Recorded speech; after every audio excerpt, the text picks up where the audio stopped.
Bienvenue dans le podcast d'Histoire passé simple. Depuis 2014 et surtout 2022, il y a un discours très présent chez les autorités russes. L'idée qu'il faudrait lutter contre un prétendu nazisme ukrainien. D'après cette narration, le peuple russe se serait héroïquement battu contre le nazisme, alors que les Ukrainiens, eux, auraient massivement collaboré avec Hitler. Et cette sympathie pour le nazisme serait très vivante dans l'Ukraine d'aujourd'hui. La preuve, Stepan Bandera, un chef nationaliste ukrainien et collaborateur de la Seconde Guerre mondiale, serait célébré comme un héros dans l'Ukraine actuelle.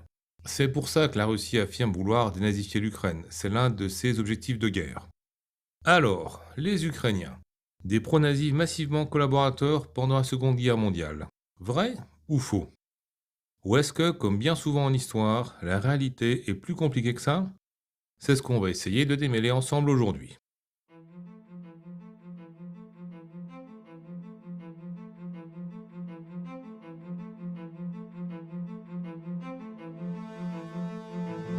À la base de ces accusations, on retrouve une chose, l'idéologie et l'action de l'Organisation des nationalistes ukrainiens, abrégée en OUN.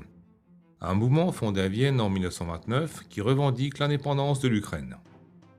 Un mouvement avec des côtés franchement fascisants, nationalisme intransigeant, rejet de la démocratie, anticommunisme viscéral, culte de l'autorité. Son programme ?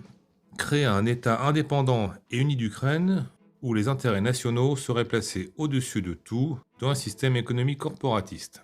Certains de ces slogans donnent très bien le ton. L'Ukraine aux Ukrainiens. Ou encore une Ukraine sans Polonais, sans Juifs et sans Russes.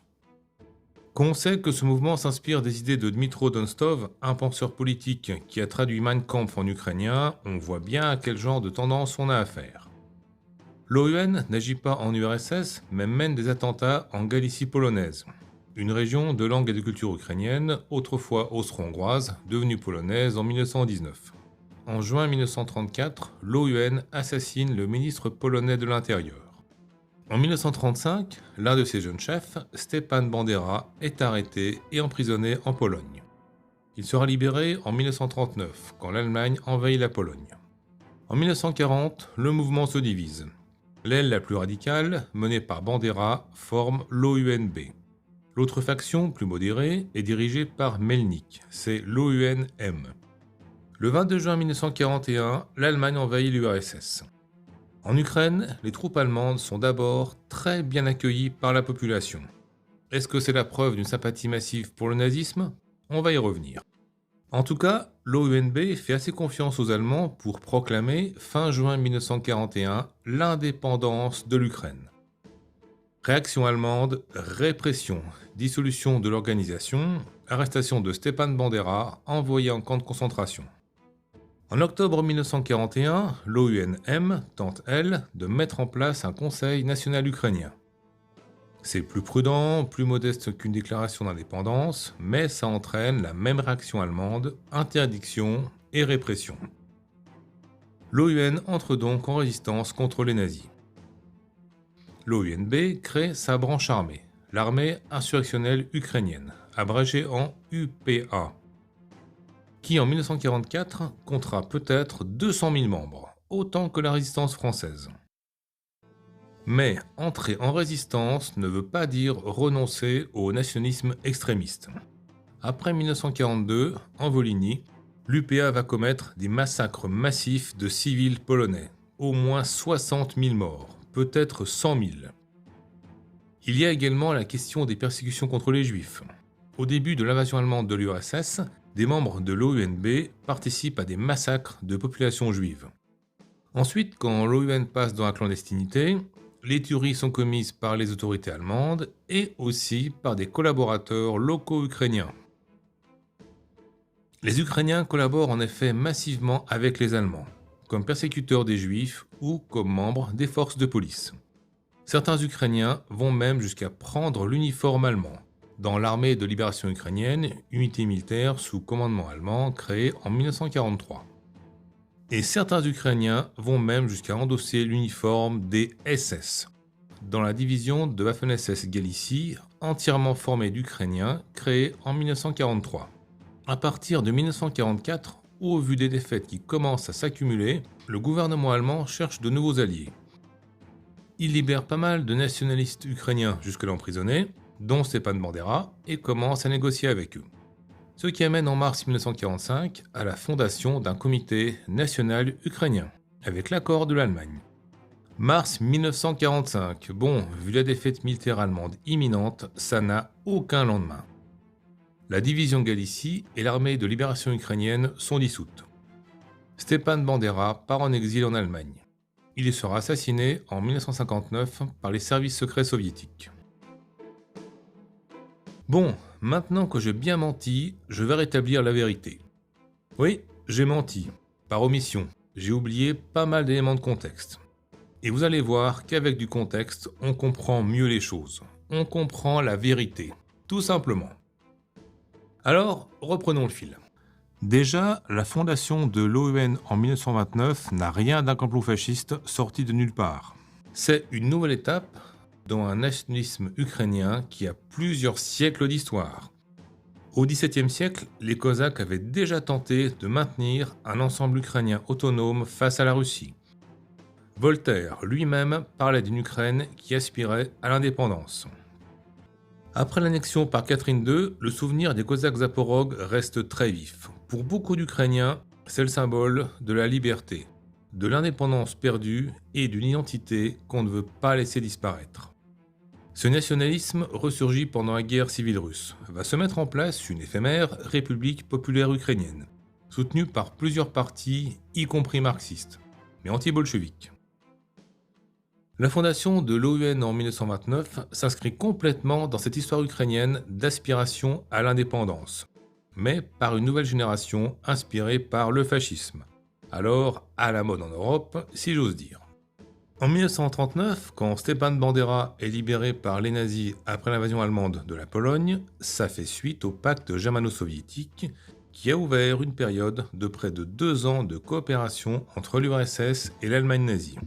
Pourquoi la propagande russe et pro-russe qui dénonce la collaboration passée des Ukrainiens avec les nazis ne dénonce pas celle des soviétiques avec ces mêmes nazis? Cette coopération URSS-Allemagne prend fin en juin 1941 quand l'Allemagne envahit l'URSS. Et c'est là que beaucoup d'Ukrainiens accueillent les Allemands en libérateurs. Un peu comme les Français accueilleront les Américains en 1944, ce qui n'est pas spécifique à l'Ukraine. Ailleurs en URSS, les Allemands apparaissent aussi parfois comme des libérateurs. Pourquoi ? Tout simplement parce que pour beaucoup de Soviétiques, bien avant l'invasion allemande, le fascisme c'était déjà du vécu. Terreur, massacre, répression, déportation, mais vécu sous Staline. Surtout en Ukraine, avec le Holodomor, la famine organisée en 1932 et 1933 qui a fait plus de 4 millions de morts. Bon, avec l'occupation allemande, bien sûr, plus d'ambiguïté. Parce que très vite, les nazis se comportent comme des nazis. Massacres, exactions, destructions, violence envers les juifs et aussi envers les non-juifs. Et beaucoup d'Ukrainiens basculent dans la résistance. Certains dans les rangs de l'OUN, comme on l'a déjà vu, et d'autres dans ceux des partisans dirigés par l'armée rouge. Mais, et c'est essentiel, l'Ukraine connaît aussi une collaboration importante. Est-ce la preuve d'un nazisme ukrainien? Non, pas plus qu'en France, en Norvège, aux Pays-Bas ou ailleurs. Parce que tous les pays occupés ont fourni des collaborateurs. En 1943, il y a 300 000 volontaires non allemands dans la Wehrmacht. En 1944, 600 000. Rien qu'en Biélorussie, en 1943, on comptait 45 000 auxiliaires de police.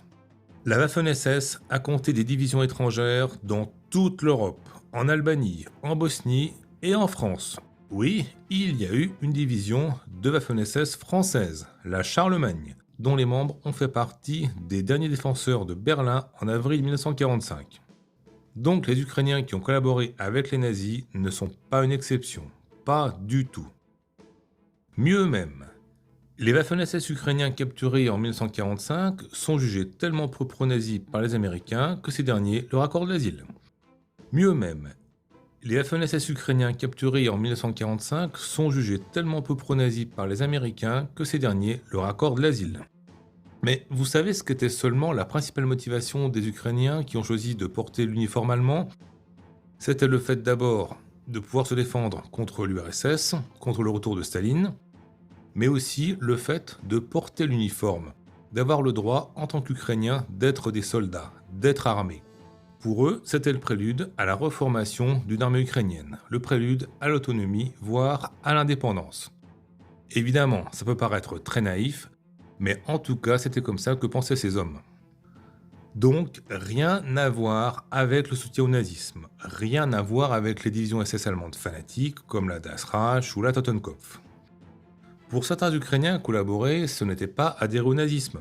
C'était choisir le moindre mal face à la terreur soviétique ou simplement survivre. Éviter le travail obligatoire, les rafles, être nourri, être en sécurité. Bon, après, impossible de parler de la collaboration sans parler de la collaboration à la Shoah. Et là, il faut le dire clairement. Oui, beaucoup d'Ukrainiens ont participé à la persécution et au massacre des Juifs. Il faut dire qu'en Ukraine, il y a un antisémitisme profond et ancien. Les Cosaques Zaporog avaient déjà massacré des Juifs polonais en 1648. En 1919, pendant la guerre civile, des massacres antisémites ont été commis en Ukraine par la grande majorité des factions. Mais là encore, ce n'est pas spécifique à l'Ukraine. Il y a un antisémitisme profond et ancien dans toute l'Europe.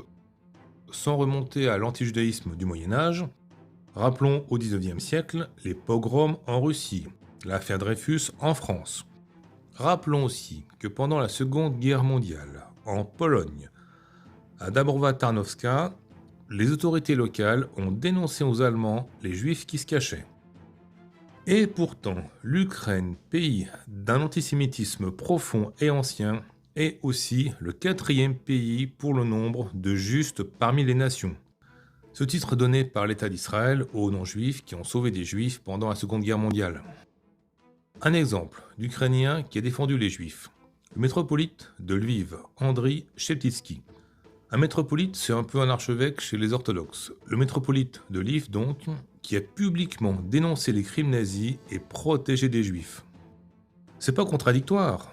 On peut avoir une population où l'antisémitisme est massif et avoir aussi dans cette même population beaucoup de gens opposés à l'antisémitisme.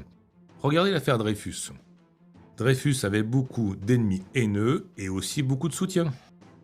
Mieux même, on peut avoir aussi beaucoup de gens au départ antisémites, modérés on va dire, changer d'avis en voyant l'horreur de la Shoah. Étonnant? Paradoxal? Non. Humain tout simplement. Comme le montre l'évolution surprenante, mais attestée, de l'OUN pendant la guerre. C'est un des points les moins connus et les plus cachés par la propagande russe.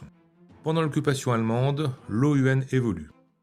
Son nouveau slogan devient « Liberté au peuple, liberté à l'individu ». On est loin des slogans fascisants des débuts. Et des rapports allemands mentionnent que l'OUN a fourni des fausses pièces d'identité à des juifs. D'après un rapport daté du 30 mars 1942, le mouvement bandériste a fourni des passeports falsifiés non seulement à ses propres membres, mais aussi à des juifs. Est-ce surprenant? Oui. Impossible? Non. Parce que, si on met dans le contexte, l'OUN a besoin de nouveaux alliés pour lutter contre les nazis. L'occupation allemande montre aux membres et aux cadres fascisants de l'OUN ce que le fascisme est réellement. Et les nouveaux membres non fascistes ont pu intégrer l'OUN et donc amener avec eux un nouvel esprit. Bon, même plus modéré, plus démocratique, l'OUN a quand même massacré des dizaines de milliers de civils polonais. Oui, et en même temps, l'Armia Krajowa, la résistance polonaise, a aussi massacré des civils ukrainiens. L'armée soviétique a commis des crimes de guerre épouvantables, massacres, viols collectifs en Poméranie allemande. L'armée américaine, la résistance française, les forces françaises libres ont eu aussi parfois les mains sales. Ce que je veux dire, c'est que les crimes de guerre commis par l'UPA n'ont pas du tout été une exception. Les mouvements anti-allemands, anti-nazis ont eu rarement les mains propres. À partir de 1944, quand l'OUN se rapproche à nouveau des Allemands, ça n'est pas par idéologie, mais à cause des circonstances. Les armées soviétiques se rapprochent et avec elles, on sent la terreur stalinienne revenir. C'est cette même alliance de circonstances qu'on avait eue avant entre l'Allemagne et l'URSS et qu'on retrouve au même moment entre les États-Unis, la Grande-Bretagne et l'URSS. Après 1945, l'OUN et l'UPA ne disparaissent pas. Elles vont continuer la résistance armée contre le régime soviétique jusqu'aux années 50. La preuve, sans soutien extérieur, d'un soutien populaire important, très important. La preuve de la haine en Ukraine du régime soviétique. À partir des années 2010, et surtout après 2014, la mémoire de Stepan Bandera va être célébrée, surtout par des groupes d'extrême droite. Pourquoi ? Parce que l'Ukraine est en tension puis en guerre contre la Russie, et qu'on cherche des héros anti-russes. On gomme donc les aspects fascisants ou problématiques de Bandera. Beaucoup d'Ukrainiens qui ont célébré et célèbrent encore Bandera ignorent complètement ces aspects sombres du personnage. Et beaucoup d'Ukrainiens rejettent aussi complètement la célébration de Bandera. Si l'Ukraine était vraiment dirigée par des nazis, elle mettrait en avant la division SS Galicie, ce qu'elle ne fait pas. Pour en finir avec cette idée d'une Ukraine nazie, il suffit de rappeler que le président ukrainien est juif et que l'extrême droite y obtient des scores parmi les plus faibles d'Europe. Les accusations russes, Bandera nazi, OUN nazi, Ukraine nazie, sont une récupération politique. Un mensonge qui s'inscrit dans une longue tradition soviétique. Comme en 1944, quand Staline déporte tous les Tatars de Crimée en les accusant de collaboration pour masquer une épuration ethnique et une russification forcée. Ces accusations russes actuelles sont un excellent exemple de la façon dont l'histoire peut être récupérée et déformée. C'était Passé simple. Merci pour votre écoute. J'espère que cet épisode vous a plu. Si c'est le cas, pensez à le partager, à le liker, à me laisser une note ou un commentaire. Bien sûr, abonnez-vous au podcast pour être sûr de profiter à fond des prochains épisodes. Je vous dis à très bientôt pour un prochain voyage historique.